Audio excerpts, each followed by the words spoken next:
दोस्तों नमस्कार, मैं पंडित ब्रजभूषण शर्मा आप लोग के सामने। दोस्तों आज कईयों के फोन आए और बैठे बैठे मन में एक भाव आया, एक किस तरह की वीडियो बनाने का भाव आया, जीवन साथी का अंकुश से कैसे कर चुका। दोस्तों बच्चा धीरे धीरे बड़ा होता चला जाता है, माँ बाप को पता भी नहीं चलता।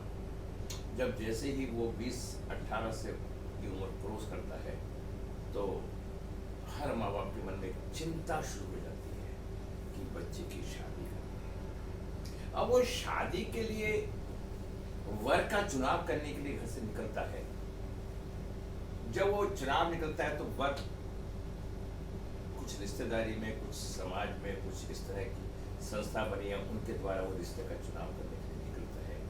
जो वहाँ रिश्ते में लड़का वाला लड़की को देखने पर जाता है और लड़के वाला लड़की को, लड़की वाला लड़के को। जब दोनों के सामने लड़का लड़की पेश होते हैं और वो शादी कर देता है, शादी के बाद रिश्तों में परेशानियां आनी शुरू हो जाती हैं।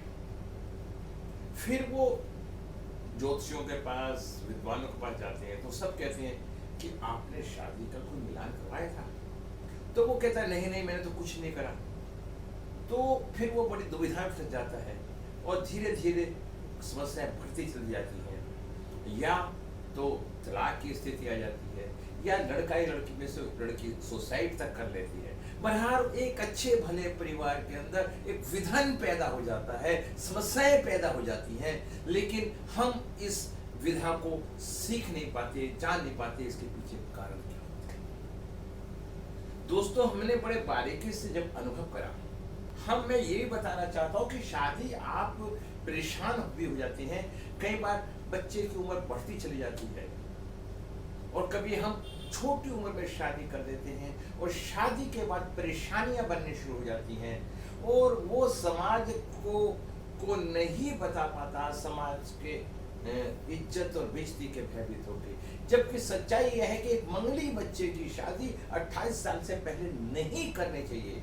उसके लॉजिक में आगे बताऊंगा, आप मेरे चैनल पे जाना, वहाँ काफी वीडियो मिलेंगे। तो ये सारी समस्याओं के समाधान के लिए हमारे देखिए विज्ञान बहुत बड़ा विज्ञान है,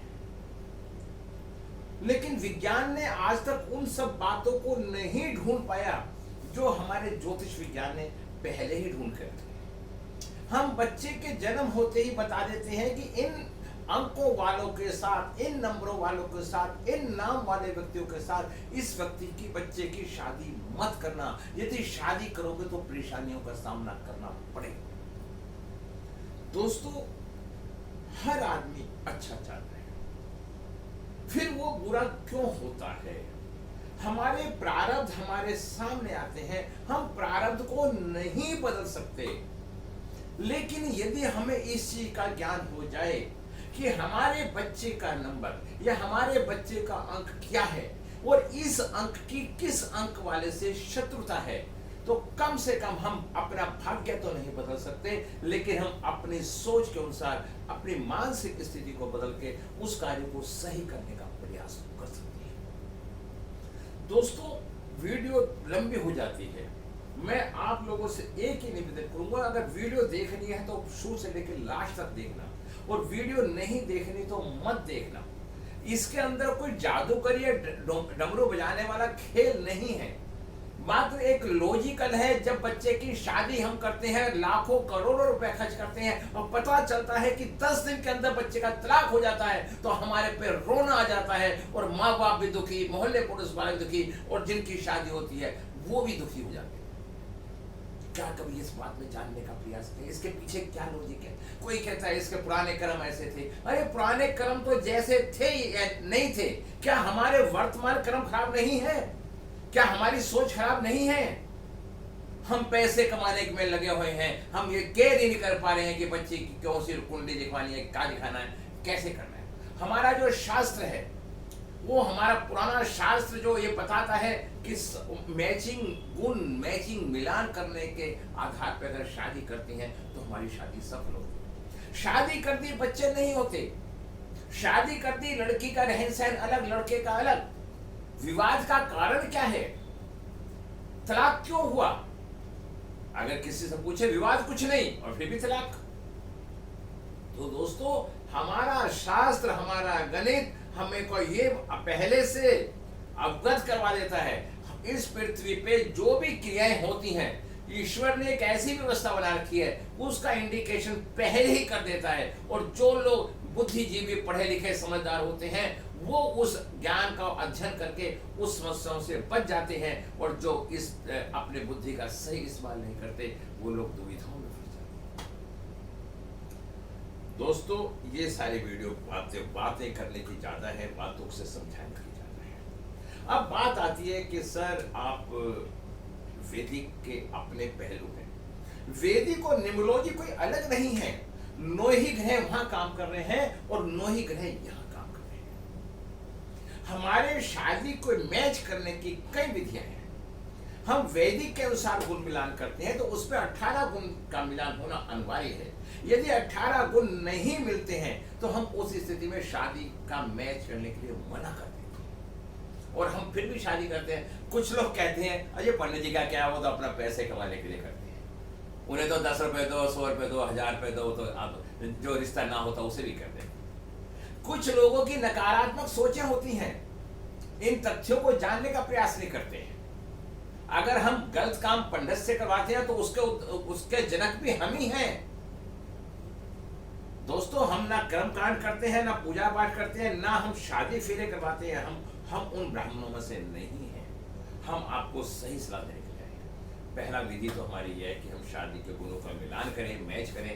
18 गुण से ऊपर अगर हमारे गुण मिल रहे हैं तो हम शादी करें। कई बार दोस्तों कहते हैं भगवान राम के 34 गुणे मिले थे, फिर भी तलाक हुआ, मतलब तलाक जैसी स्थिति बनी। तो दोस्तों वो सारी बातें उसके अंदर पहले से इंडिकेशन है। आप उनका थोड़ा सा अध्ययन करो, समझो, आपको सारी बातें मालूम हो जाएंगी। अब दूसरी विधि क्या है? नाम की एलर्जी है। दोस्तों अगर किसी व्यक्ति का नाम 1 नंबर से है, 1 नंबर सूर्य का और सामने वाली लड़की का या लड़के का मूल्यांक 8 है, तो 1 और 8 का आपस में कोऑर्डिनेशन नहीं है। एक रोशनी, एक अंधेरा। ऐसी स्थिति में हमें शादी नहीं करनी चाहिए। और किसी कारण से शादी हो गई है, अगर हमें इन बातों का ज्ञान है, 1 और 8 के आपस के मैचिंग में क्या डिस्टरबेंस है, एक अंधेरा एक रोशनी है, तो हम अपने विचारों को परिवर्तित करके अपने जीवन को सरल और अच्छा बनाने का प्रयास कर सकते हैं। कब करेंगे? जब हमें मालूम होगा। हम हर बात पे जिरह नहीं करेंगे। अब 2 नंबर है, ये शादी के लिए कंफर्टेबल नंबर है। हमारे लोशो ग्रिड चार्ट के अंदर अगर 2 नंबर होता है तो बच्चे की शादी इमीडिएटली और टाइमली हो जाती है। लेकिन 2 नंबर वाले की शादी 9 नंबर वाले के साथ नहीं होनी चाहिए, 8 नंबर वाले के साथ भी नहीं होनी चाहिए। हमें कोशिश करनी चाहिए अगर इन नंबर वाले के साथ शादी होगी, 2 नंबर वाले के साथ शादी 4 नंबर वाले के साथ भी नहीं होनी चाहिए। हमें ये हमारी जो लोशो ग्रिड की सीरियल है, जो आपस में शत्रु अंक है, 2 नंबर वाले की शादी 5 नंबर वाले के साथ भी नहीं होनी चाहिए। अगर इनकी आपस में शादी हो जाएगी तो इनका बैर बना रहेगा। एक मूल्यांक होता है, एक भाग्यांक होता है। मूल्यांक हम खुद होते हैं, भाग्यांक हमारा जीवन का हमारे डेट ऑफ बर्थ का टोटल भाग्यांक होता है। हम भाग्यांक से देखेंगे, हमारे भाग्यांक आपस में मैच करने चाहिए। और यदि बात आती है 3 नंबर की, 3 नंबर गुरु का नंबर है। अब 3 नंबर वाले गुरु के होते हैं। जब गुरु वाले व्यक्ति अभी शादी करने के लिए चलते हैं तो उन्हें एक बात का ध्यान रखना चाहिए कि उन्हें 6 नंबर वाले से शादी नहीं करनी। जबकि 6 नंबर शादी के अंदर बहुत अच्छा नंबर माना जाता है, लेकिन यहां हमने 6 नंबर से शादी करी तो गुरु कहता है कि मैं बड़ा और शुक्र कहता है कि मैं बड़ा। उन दोनों की मैं के चक्कर में जो बीच का व्यक्ति होता है वो फंस जाता है और उनके तलाक जैसी स्थिति आ जाती है। तो दोस्तों मैं कहूंगा 3 नंबर गुरु का, क्योंकि दोनों गुरु हैं, एक दैत्यों का गुरु है, एक देवताओं का गुरु है। इन नंबरों की, इन ग्रहों की बारीकी से अनुभव करो। और मैं ये भी जानता हूं कि आम आदमी को अनुभव नहीं होता। मैं आपसे निवेदन करता हूं, यदि आपको बच्चे की शादी करवानी है दोस्तों, मात्र हमारी 1500 रुपये फीस होती है। और 1500 रुपए में आपके 15 लाख, 1.5 लाख, 1.5 करोड़, 1 करोड़ जो भी खर्च होता है, आपके बच्चे का जीवन खराब होने से बच सकता है। क्या आप अपने बच्चे के लिए आप जीवन भर कमाते हैं? क्या आप ये 1500 रुपए खर्च करके मैचिंग करवाने में आप परेशानी मानते हैं? हमारी सोच बहुत छोटी है। जब तक हमारी सोच नहीं सुधरेगी, हमारा विकास नहीं होगा, और जैसे हम हैं वैसे ही बच्चे हमारे बच्चे के साथ होगा। कुछ लोग कहते हैं कि मेरा बच्चा ऊंचाइयों पे पहुंचे। दोस्तों, मैं बहुत बारीकी से बताता हूं, अपने को बदलो। जैसे आप हैं उससे उससे 10% आपका बच्चा ऊपर होगा या नीचे होगा। तो इन तथ्यों को मैं आपको पॉइंट टू पॉइंट धीरे धीरे मैं समझाने का प्रयास कर रहा हूं। आप समझ पा रहे हैं मेरी बातों को? तो ये मैच कर। अब बात आती है 4 नंबर। 4 नंबर किसका है? राहु। अब क्या, अब आप कहेंगे कि 4 नंबर राहु का है। राहु तो एक बदमाश है, राहु तो एक दबंग है, तो राहु की शादी नहीं होनी चाहिए। क्या बदमाशों की शादी नहीं होती? होती है। अब उनकी शादी किन के साथ होनी चाहिए? उनकी शादी 1 नंबर वालों के साथ नहीं होनी चाहिए। उनकी शादी 8 नंबर वालों के साथ नहीं होनी चाहिए। उनकी शादी 9 नंबर वालों के साथ नहीं होनी चाहिए। अगर उनकी शादी 4 इन नंबरों के साथ हो जाती है, जिनकी दृष्टि 0 होती है, तो वो अपने पूरे जीवन चक्र के अंदर दुविधाओं में फंसे रहते हैं। दोस्तों, ये हमारे प्रारब्ध की राय है। अंकों से ये हम जान सकते हैं कि हमें ये कार्य करना चाहिए या नहीं करना चाहिए। हर माँ बाप अपने बच्चे का भला चाहता है। कोई भी माँ बाप ये नहीं चाहता कि उसके बच्चे की शादी हो, तलाक हो। लेकिन माँ बाप को अपने विचारों को, आचरण को, व्यवहार को बदलना पड़ेगा। अपने को ठीक करके ऊंचाइयों पे जाना पड़ेगा। फिर मैं बताता हूं, 4 नंबर वाले ध्यान से सुने और सावधान होकर सुने। 4 नंबर वाले अक्सर लव मैरिज करते हैं, और 4 नंबर वाले लव मैरिज करके कहीं ना कहीं उलझ जाते हैं, क्योंकि 4 नंबर राहु का है। वो हमेशा अपना फायदा सोचता है, और उसे हम जब फायदा नहीं मिल पाता तो उसका तलाक होने के में देर नहीं लगती, और उसका जब तलाक हो जाता है तो फिर वो किस्मत को बैठ कर रोता है, और वो बड़ों की बात माने और भगवान गुरु की पूजा करे और गुरु के समर्पण में रहे, तो उसका भी कल्याण हो जाता है। तो काम तो दोस्तों सब नहीं हो रहा है।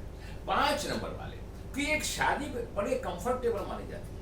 5 नंबर क्या है? बुध। ये बैलेंसिंग नंबर है, ये जीवन को बैलेंस करता है।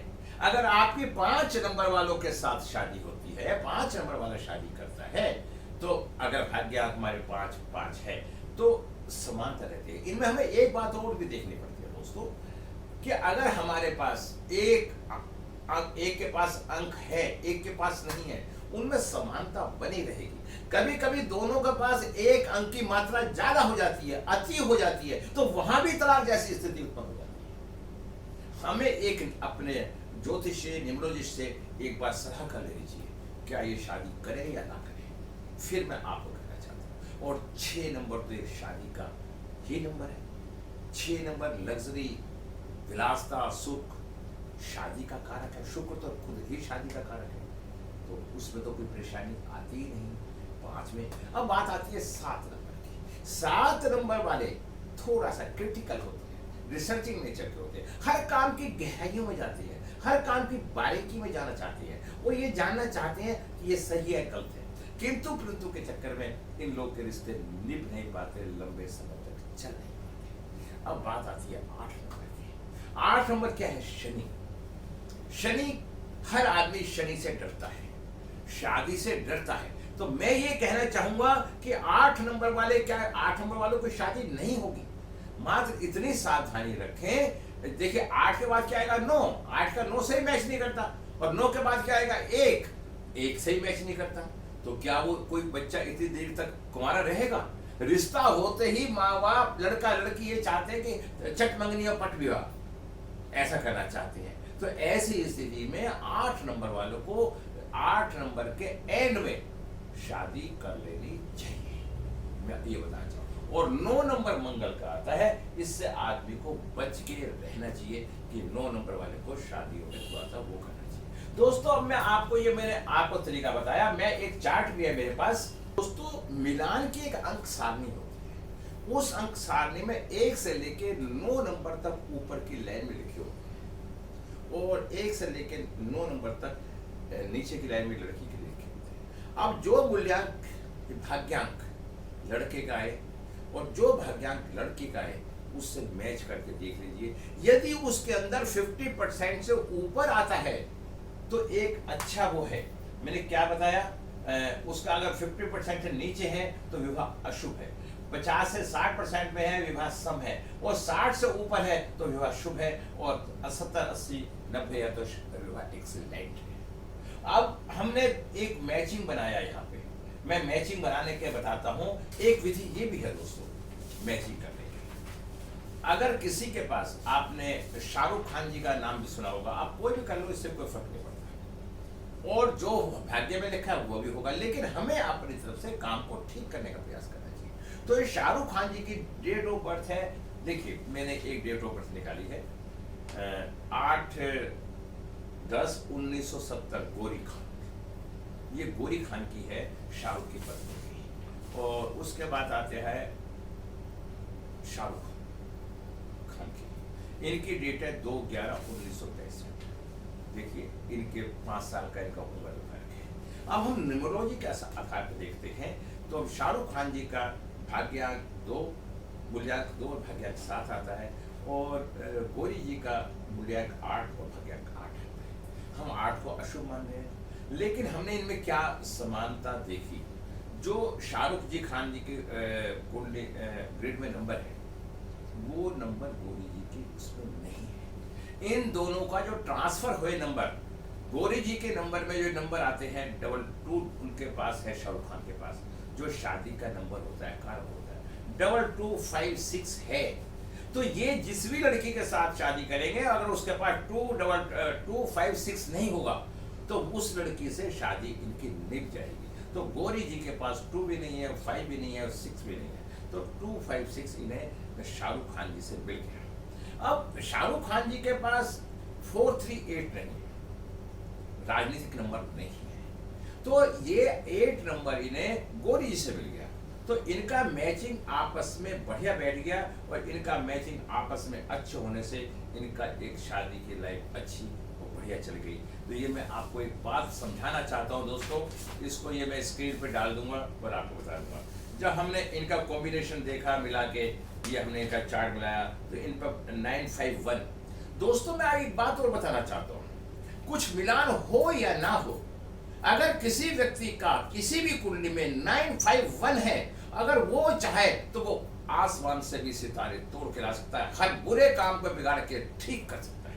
तो इनका 95 बन गया। और 276 ऐसा व्यक्ति कर्मठ होता है, काम को करके वो जीवन को अच्छा बना लेता है। तो मैंने बताया, इनके मेरे देखने के बाद मैंने महसूस करा। तो मैं दोस्तों ये बताता हूँ, वीडियो मेरी फिर लंबी होती जा रही है, और मैं एक आपको मैचिंग विवाह की और बनाऊंगा, शायद बनाऊंगा, जिससे ये मालूम होगा हमारे वैदिक कुंडली के अनुसार। और मैं फिर आप लोगों को ये कहूँगा, ये भी मैं आपको मैचिंग दिखाता हूँ। ये वाला वो मैचिंग वो है, लड़के का ये और लड़की का ये मैं आपको वीडियो के अंदर डाल दूंगा, जिससे आपको आसानी हो। दोस्तों ये मैंने आपको बताया, बस ये शादी के अनुमानित वर्ष होते हैं, इससे आप मैच कर लेना। 1 नंबर वाले को 1, 4, 5, 7, 9 में शादी होती है, 2 वाले के 1, 2, 5, 6, 8 में होती है, 3 वाले की 3, 6, 7, 9 में होती है, 4 वाले की 1, 2, 4, 7, 8 में होती है, 5 वाले की 2, 3, 5, 7, 9 में होती है, 6 वाले की 1, 2, 3, 6, 5, 9 में होती है, 7 वाले की 1, 2, 4, 8 में होती है, 8 वाले की 1, 2, 4, 6, 8 में होती है, 9 वाले की 1, 2, 3, 6, 7 में होती है। मेरा कहने का अभिप्राय है, वीडियो लंबी बनेगी, फिर मैं एक बार आपको दूसरी एक वीडियो और बना के आपको दूंगा। तो अभी मैंने अपने विषय में नहीं कुछ बोला। यदि आपको मेरी वीडियो पसंद आती है तो लाइक करें, सब्सक्राइब करें और हमारे परिवार के सदस्य बनें। दोस्तों जब तक आपको देना नहीं आएगा, जब तक आप जीवन में कामयाब नहीं होंगे, जब जब आप पे परेशानी आती है, तब तब आप भगवान को याद करते हैं या भाग्य को रोते हैं। भाग्य कौन बनाते हैं? भाग्य हम बनाते हैं। जब तक हमें देने का भाव हमारे अंदर उत्पन्न नहीं होगा, अगर हम संसार को बांटेंगे तो ईश्वर भी हमें कुछ ना कुछ देता है। बांटना खाली धन ही नहीं होता, किसी की भाव को बांटना होता है। अगर हमने मेहनत करके इस काम को किया है, हम आपसे कोई पैसा नहीं लेते। लोग तो ये समझते हैं कि हम पैसे के लिए काम कर रहे हैं, सोचते हैं, मैं सोच किसी की नहीं बदलता। मैं ये एक बात हर वीडियो में कहता हूँ, लोगों का काम तो है कहना, कुछ तो कहेंगे। जब एक उंगली हम किसी पे उठाते हैं तो 3-4 उंगली हमारे पे भी उठती है। तो अपने को सुधारो, दूसरे की कमियों को नहीं। जिस दिन आप अपनी कमियों को सुधारना सीख जाओगे, उस दिन आप जीवन जीना सीख जाओगे। दोस्तों, प्रशंसा धन में नहीं, सोच में है। अगर आपके अंदर पेशेंस है और आप हर बुरी चीज में भी कुछ ना कुछ सुख देख रहे हैं, हर बुरी चीज के अंदर भी कुछ ना कुछ अच्छा महसूस कर रहे हैं, तो आपके दिल में एक सुख का भावना आ जाएगा। संयम, पेशेंस। और दोस्तों, मेरी कंसल्टेंसी की फीस मात्र 1500 रुपये है और मैचिंग की फीस भी 1500 रुपये है। और अगर आपको अच्छा लगता है तो मेरे से आप संपर्क कर सकते हैं। मेरे यहाँ क्लासें भी चलती हैं और मेरे यहाँ पे जूम पे क्लास पढ़ाई जाती है। मैं इन्हीं शब्दों के साथ अपने शब्दों को विराम लगाता हूँ।